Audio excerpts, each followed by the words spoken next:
عليكم ورحمة الله وبركاته. إن الحمد لله نحمده ونستعينه ونستغفره ونعوذ بالله من شرور أنفسنا وسيئات أعمالنا.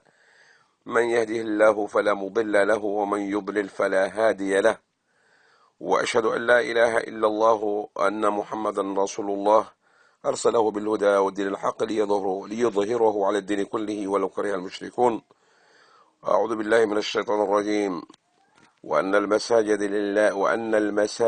لله فلا تدعوا مع الله أحدا. الله قال رسول الله صلى الله عليه وسلم: من بنى بيتا لله بنى الله بيتا له في الجنة. ninkii ilaahay wuxuu yidhi masjid u dhisa adduunyada korkeeda ilaah wuxuu ugu dhisaa qiyaamada maalinta qiyaamaha guri jannada. waa sadaqatun jaariya oo aan kala go'dhin xataa taquumu saaca.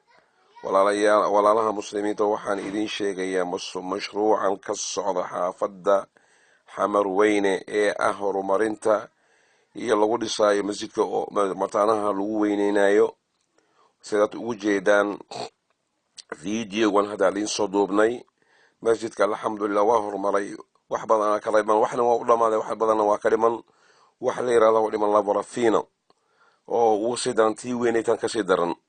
masjidka alxamdulilah laba masjid yareer uu ahaa, hadda waa laisku daray, dhul weyn uu lahaa, waa la weynayay alxamdulilah. dabaqii labaad uu marooyaa.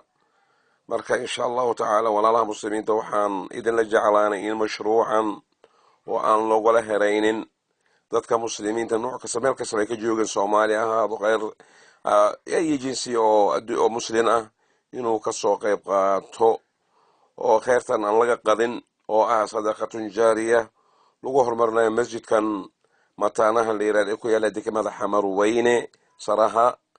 oo haddii si yacni dhabtii aan idin tilmaamo waxa waaye meeshii la dhihi jiray fishagweerno, xaafadaasi jidka soo gala xamar weyne oo ilaa daarta shaqaaba inta udhexaysa meeshaas uu dhow yahay. waa kaasa insha allah kheyrta alladin waafaja kasoo qayb qaata. ilaahay kheyr alladin siiyo insha allah. ilaahay nafsadiina iyo maalkiina alladin barkeeyo. wasalaamu calaykum waraxmatullahi wabarakaatu. waxaa idinla hadlayaa waa abubakar sayid ibraahim oo ah khaadimiinta ka mid a masjidka mataanaha oo jooga dalka sacuudi arabiya. halkana waa yurub, london ina waaxigeeda waxaa idin mas-uul ah xaajiya zahra shariif cumar.